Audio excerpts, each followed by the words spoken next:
Hi hello నమస్తే welcome back to our channel. ఏం చేస్తున్నారండి? ఈరోజు చాలా సింపుల్గా చాలా టేస్టీగా ఎంతో ఎమ్మీగా అందరికి ఇష్టమైన నెత్తళ్ళు గోంగూర అండి. అంటే ఎండు చేపల గోంగూర అనమాట.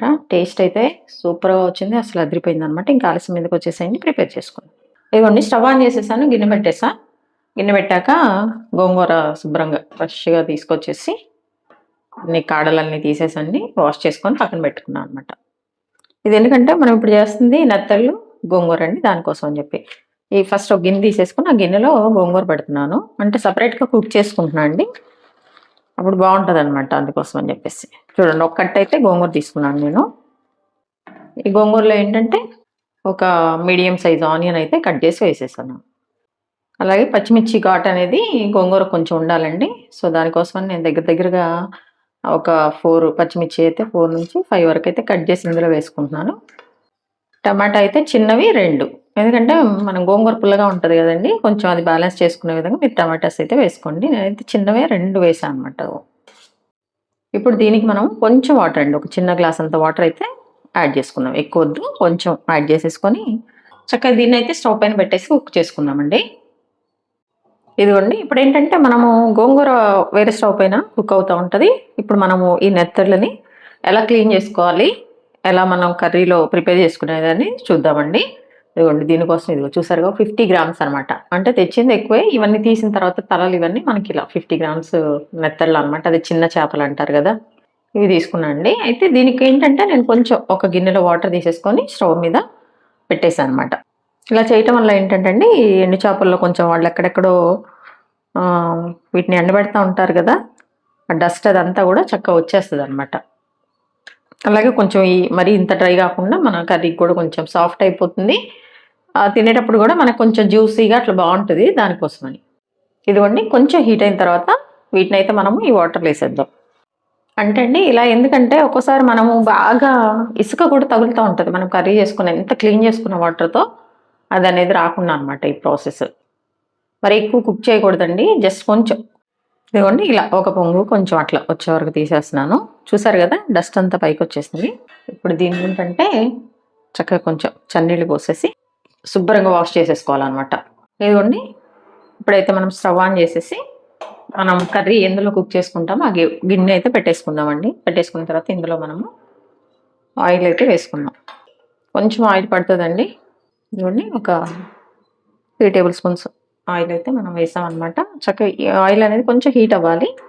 ఇదిగోండి, ఇందాక చెప్పా కదా, చక్కగా ఎండు చేపల్ని మనము వేడి నీళ్ళలో తీసి శుభ్రంగా వాష్ చేసుకొని స్ట్రెయిన్ చేసాను అనమాట. చూడండి ఎంత నీట్గా, ఎంత క్లియర్గా శుభ్రంగా క్లీన్ అయిపోయినాయి అనమాట. మీరు ఇలా డైరెక్ట్ వేసుకోవచ్చండి, కానీ ఇప్పుడు నేను చేసే ప్రాసెస్ ఏంటంటే వేడి నీళ్ళల్లో మనం కుక్ చేసాం కాబట్టి చేప అంతా మెత్తగా అయిపోతుంది. తర్వాత మళ్ళీ కర్రీలో కూడా ఇదేంటంటే మళ్ళీ మెత్తగా అయిపోతుందేమో, అసలు పీస్ అనేది ఉండదేమో అనుకుంటారు కదా. అట్లా కాకుండా ఏంటంటే మన చేప ముక్క చేపలాగా ఉండి మనం తినేటప్పుడు తగలటం కోసం అని చెప్పేసి ఇప్పుడు ఇందులో మనం ఇవైతే వేసుకొని వేయించేసుకోవాలన్నమాట. కొంచెం ఇది లైట్గా కలర్ మారే వరకు అయితే మనం చేసుకుంటే బాగుంటుంది. కొంచెం స్మెల్ కూడా తగ్గుతుంది ఇలా చేసుకున్న మూలాన. ఇదిగోండి, ఇంక ఇలా చాలు, మరి ఎక్కువ వద్దండి.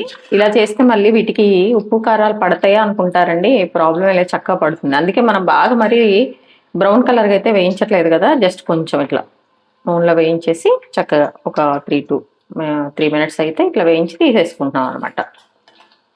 సో ప్రాబ్లం ఏమి ఉండదండి, కర్రీలో వేసుకున్న చక్కగా ఉప్పు కారాలు అన్నీ కూడా మన నెత్తలకి పడతాయి, ప్రాబ్లం లేదు. ఇప్పుడు వీటిని ఒక గిన్నెలో తీసేసుకున్నామండి. ఇదిగోండి, గోంగూర చూసారు కదా, చక్కగా కుక్ అయిపోయింది అనమాట మంచిగా. ఇందులో మనం కొంచెము కరివేపాకు కొత్తిమీర కూడా వేసుకొని స్టవ్ ఆఫ్ చేసేద్దాం. గోంగూర వండేటప్పుడు ఎప్పుడైనాండి కరివేపాకును కొత్తిమీర అనేది మనం ఈ స్టేజ్లో వేసుకొని కొంచెం స్టవ్ ఆఫ్ చేసుకొని మెదుపుకొని మామూలుగా తాలింపు పెట్టుకున్నా చాలా బాగుంటుంది అనమాట.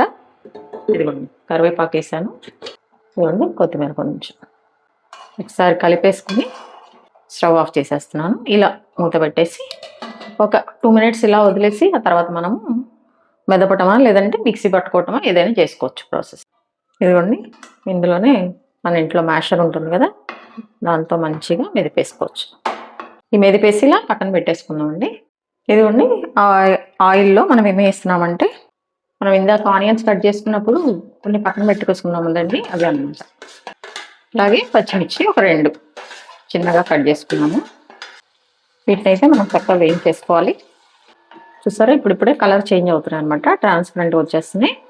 ఈ టైంలో ఏంటంటే మనం ముందు వేయించి పెట్టుకున్నాం కదండి నెత్తళ్ళు, ఇవి వేసేసుకోవాలన్నమాట. కలిపేసుకోవాలి మంచిగా. ఇలాగే మూత పెట్టేద్దామండి. మూత పెట్టేసి మధ్య మధ్యలో కలుపుకుంటూ అయితే ఒక 2 నిమిషాలు మనము చక్కగా కుక్ చేసేసుకుందాం. ఇదిగోండి ఇప్పుడు స్టవ్ సిమ్లో పెట్టేసుకొని ఒక పావు టేబుల్ స్పూన్ పసుపు, మన స్పైసీ సరిపోయేంత స్పైస్ వేసుకోవాలండి. మనం పచ్చిమిర్చి వేసాం కదా, కొంచెం చూసుకొని వేసుకోండి. నేనైతే ఒక హాఫ్ టేబుల్ స్పూన్ అలా వేసేస్తున్నాను కారం. అలాగే సాల్ట్ కూడా అనమాట. సాల్ట్ కూడా ఇదిగోండి, సాల్ట్ కొంచెం పడుతుంది, పులుపు ఉంది కాబట్టి. వేసేసి మంచిగా ఇప్పుడు మాడుతుందండి, సిమ్లో పెట్టేసుకోవాలి. సిమ్లో పెట్టేసుకొని కొంచెం మనం కుక్ చేసుకున్నాం. అప్పుడు ఈ ఫిష్కి కొంచెం ఉప్పు కారం ఇవి పడతాయి అనమాట. ఇదిగోండి ఉప్పు కారాలు వేసాక మాడిపోతాయి కదా, అందుకే సిమ్లో పెట్టేకున్నాను. ఇప్పుడు మనము వీటికి కొంచెం ఒక చిన్న గ్లాస్ వాటర్ అయితే యాడ్ చేసుకోవాలన్నమాట. ఇప్పుడు మంచిగా మనం కుక్ చేసుకోవాలి. ఇదిగోండి మధ్య మధ్యలో కలుపుకుంటూ అయితే కుక్ చేశాను. ఇది దగ్గరగా అండి ఒక 5 to 10 మినిట్స్ అయితే మనం కుక్ చేసుకోవాలి. అప్పుడే ఎండు చేపలు అనేవి మంచిగా మనం తినే విధంగా అయితే కుక్ అవుతాయండి. ఇదిగోండి చక్కగా చేపలు అనేవి కుక్ అయిపోయాయి. ఇప్పుడు మనము గోంగూరను అయితే నేను ఇదిగోండి పప్పు గుత్తితో మెదిపేసాను కదా, ఇప్పుడు దీనిలో యాడ్ చేసేద్దాం. ఒకసారి మనము మిక్స్ చేసుకోవాలండి. మిక్స్ చేసుకున్న తర్వాత ఇప్పుడు అది మనకు కుక్ అయింది కదా, ఈ గోంగూర కూడా దీన్ని పట్టాలన్నమాట. పులుపులో కొంచెంసేపు మనం కుక్ చేసుకోవాలి. ఇదిగోండి గోంగూర వేసాక కొంచెం వాటర్ వేస్తున్నాం చూడండి, ఎక్కువ వేయట్లేదు అనమాట. కొంచెం వేసేసి మనం ఒకసారి మిక్స్ చేసుకొని మీడియం ఫ్లేమ్లో పెట్టేసండి కుక్ చేసుకుందాం. అలా వదిలేద్దాం, దగ్గరగా బాగుంటుంది అనమాట. కొంచెం ఆయిల్ అనేది బయటకు వచ్చే వరకు అయితే మనం కుక్ చేసుకుందాం. ఒకసారి ఉప్పు కారాలు అయితే ఇప్పుడు చెక్ చేసుకోండి, ఏదైనా సరిపోకపోతే మీరు యాడ్ చేసుకోవచ్చండి. ఇదిగోండి మూత పెట్టేద్దాము. ఇలా సిమ్లో కుక్ చేసుకోవాలండి ఇప్పుడు, ఎందుకంటే గోంగూర అనేది మాడకుండా ఉంటుంది.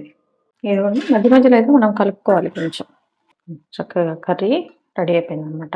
ఇట్లా మధ్య మధ్యలో కలుపుకుంటూ అయితే కుక్ చేసుకోవాలి. ఆయిల్ అంతా వదిలేస్తూ ఉంటుంది అనమాట. ఇదిగోండి ఆయిల్ అంతా వదిలేసి చూసారు కదా, చక్కగా కుక్ అయిపోయిందండి. ఇప్పుడు లాస్ట్లో కొంచెం మనము కొత్తిమీర కరివేపాకు రెండే అండి, ఇది ఆప్షనల్ పూర్తిగా, మీరు కావాలంటే వేసుకోండి, వేస్తే బాగుంటుంది కొంచెం టేస్ట్ లాస్ట్లో అనమాట. కరివేపాకు కూడా కొంచెం కొత్తిమీర అనమాట, కొత్తిమీర కొంచెం ఎక్కువ వేసుకుంటే టేస్ట్ బాగుంటుంది. ఇదిగోండి వేసాక ఒకసారి కలుపుదాము. కలిపేసండి చక్కగా మూత పెట్టేసి స్టవ్ ఆఫ్ చేద్దాము. చూసారండి నెత్తళ్ళు గోంగూర. ఎండు చేపలు, మీరు ఎండు చేపల్లో కానీ ఎండు రొయ్యలు ఎందులో గోంగూర వేసుకోవాలన్నా ఈ ప్రాసెస్తో అయితే చేయండి, టేస్ట్ అదిరిపోతుందండి. మీరు ట్రై చేయాలనుకుంటే చక్కగా మన వీడియోని అయితే స్కిప్ చేయకుండా చూసిన తర్వాత ట్రై చేయండి. ట్రై చేశాక ఎలా వచ్చిందో కామెంట్ బాక్స్లో తెలియచేయండి. అలాగే మీ విలువైన సమయాన్ని కేటాయించిన వీడియోస్ చూస్తున్నందుకు మీ అందరికీ నా ధన్యవాదాలండి. ప్లీజ్ మీకు నచ్చినట్లయితే లైక్, షేర్, సబ్స్క్రైబ్. చూస్తున్నారు కానీ ఎవరు సబ్స్క్రైబ్ చేసుకోవట్లేదండి. ప్లీజ్ సబ్స్క్రైబ్ చేసుకోండి. హెల్తీగా కుకింగ్ చేసుకుందాం, మన ఆరోగ్యాన్ని మనం కాపాడుకుందాం. Thank you.